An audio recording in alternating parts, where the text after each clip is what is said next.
Hello movie lovers, and welcome back to your regularly scheduled movie review already in progress. That's only half true, I don't have a schedule. But we are currently in progress, or at least we're about to be, so that intro didn't really make any sense, but it was fun to say. Anyway, as I mentioned in my last video, I was going to do Detective Pikachu, which I am doing today. I watched it like a month ago, did my written review, now finally doing my video review. So there's something that I touch on in my review, and I just want to expand on it before I actually start the review. And I talk about how this film gives me nostalgia for the first Pokemon movie, and I have a lot of memories associated with that movie. So that movie came out when I was in primary school, I don't remember what age. At the time, I had just been diagnosed by my doctor saying that I had bruised ribs. I must have fallen off the monkey bars or something. And so I had to get bed rest, moving, laughing, breathing, all those things were really hard for me. So I was stuck in bed with nothing to do but watch movies and TVs, which by the way is such a great way to spend your sick time. My brother gave me Thundercats to watch. That was the first time I watched it, loved it. And my mum went and got me two movies on VHS that had just come out. The first one was Tarzan, and the second one was the first Pokemon movie. And I really enjoyed watching it, and the funny thing about it was it did not help with my recovery at all. I cried while I was watching Tarzan, so the crying really hurt my ribs. And then I watched the Pokemon movie afterwards, and I cried watching that, so that really hurt my ribs. So by the end of it, I'm like, stop helping me, this hurts. But it's funny that watching this movie immediately sent me back to those days, laying in bed, watching this movie, and crying about the movie, and then crying about my ribs. It's part of what I love about movies, and I think what we all love about movies is movies trigger something in us, whether it be they make us feel nostalgic about something, they trigger a memory like a sound memory or a smell memory, and we get to hold on to those moments, and we also get to use movies as an escape. And it's why, whatever you may feel about a movie, if a person feels completely differently to you, you don't have to give them shit for it. I know I'm completely going off topic, but since I'm here and I have something to say, I'm going to say it. I know that there were some people who really loved Detective Pikachu and really felt nostalgia for it, and then there were some people who didn't like it at all, and it doesn't need to be a fight. Let people have their nostalgia. I always say, if I'm doing a review, for the purpose of a review, I'm going to be honest and I'm going to tell you exactly how I feel, because that is what you have asked of me. You have clicked on my video, so you want to hear what I have to say. So I'm not going to lie. If you don't like it, that's not my problem. I can't fix that. But how we respond to other people who may not agree with us, that is in our control, and if we don't agree, we don't have to be dicks about it. Simple as that. I know that's completely off topic from what I was just saying, but it just popped into my head and I felt the need to say it because I've been there, and, well, admittedly, I haven't had people giving me a hard time online lately. That's probably going to change now that I've said that. But I still see so many of my fellow reviewer friends getting so much shit for just being honest.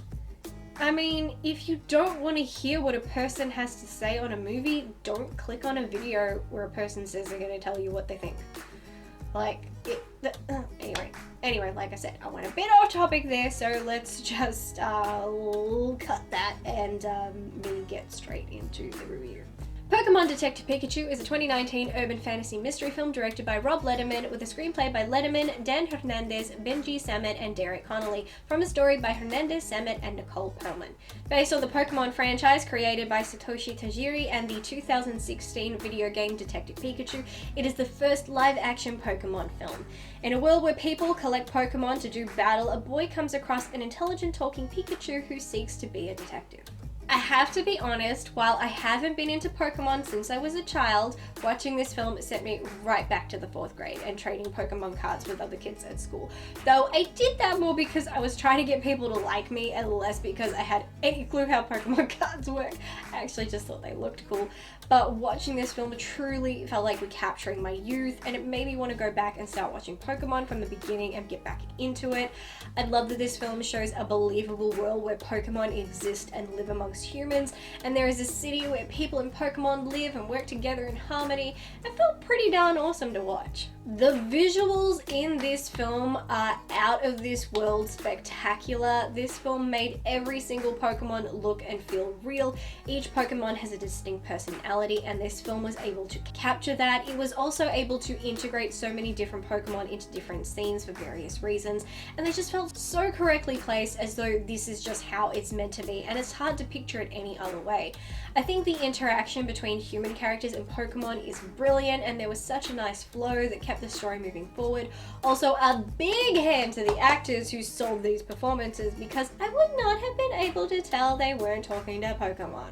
I love Justice Smith as Tim Goodman, and especially alongside Ryan Reynolds voicing Pikachu. I thought the pairing was fantastic.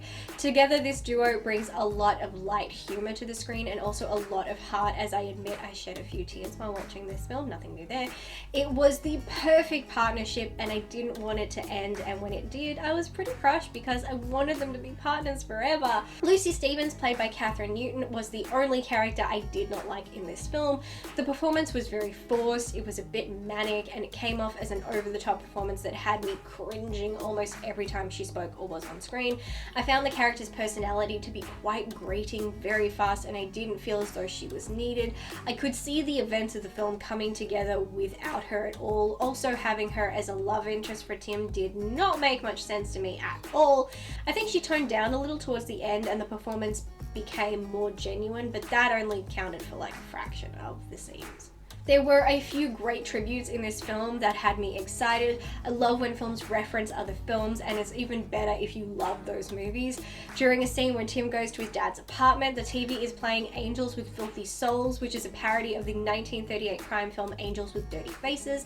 This clip was shot back in 1990 to be used for the 1990 Christmas comedy film Home Alone, so seeing this reused was fantastic. I also enjoyed how many parallels this film had with the first Pokemon movie released back in 1998, which was Pokemon the movie Mewtwo Strikes Back. This was the only Pokemon movie I had ever seen until now, but seeing little references here and there definitely brought back the memories of when I first saw that film. There was also a reference to 1992's Basic Instinct during the interrogation scene with Mr. Mime. Nice! While I love the visuals and I love the depictions of the Pokemon in this film and the performances, minus one actress, I had some issues with the plot. I found the pacing of the film to be a little slow, and the central plot of the story wasn't nearly as engaging as I had expected it to be.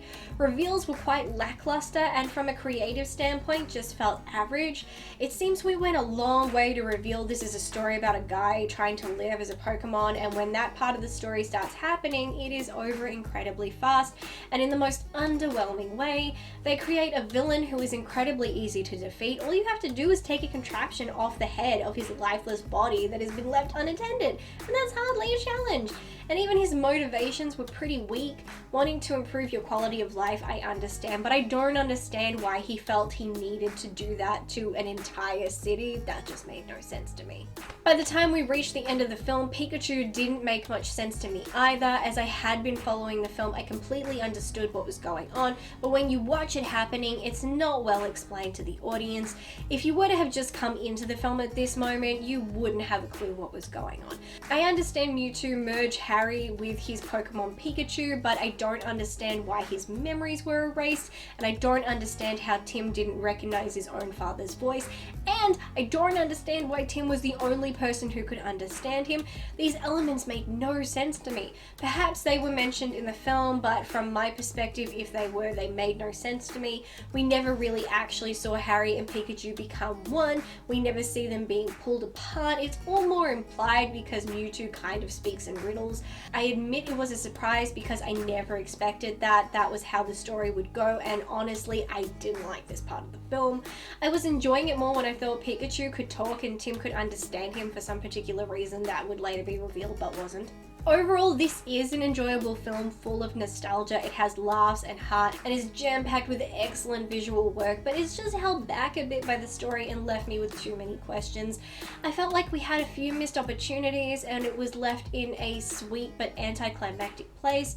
As far as live action based on anime go, this is one of the best. It just doesn't measure up to the exciting and in-depth stories that anime is so well known for, and I think this film could have benefited from that, especially when it comes to our central villain and his motivations, because with him all we got were 5 minutes of underwhelming blah.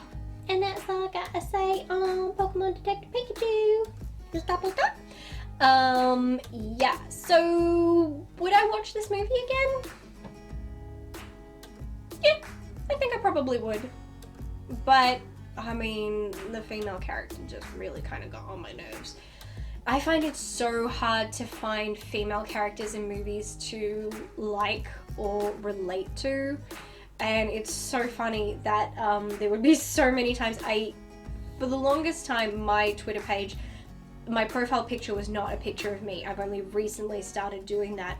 And so if I would post something and say something negative about a female character, I would immediately have people, especially women, attack me and call me sexist and say that I hate women, and I'm like, dude, I am one.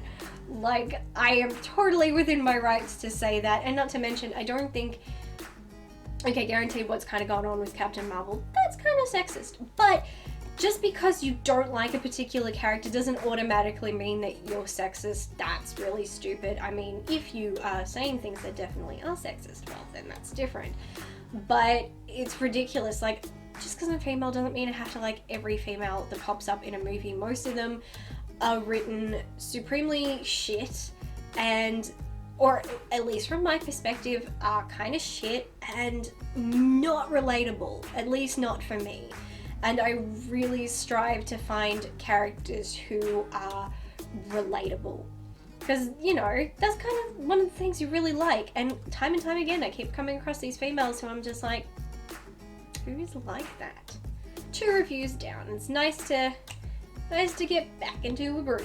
I don't know why I'm dancing, but I just feel like it. Anywho, as usual, comment down below, share your thoughts on this film. Love to hear from you. Give this video a thumbs up if you liked it.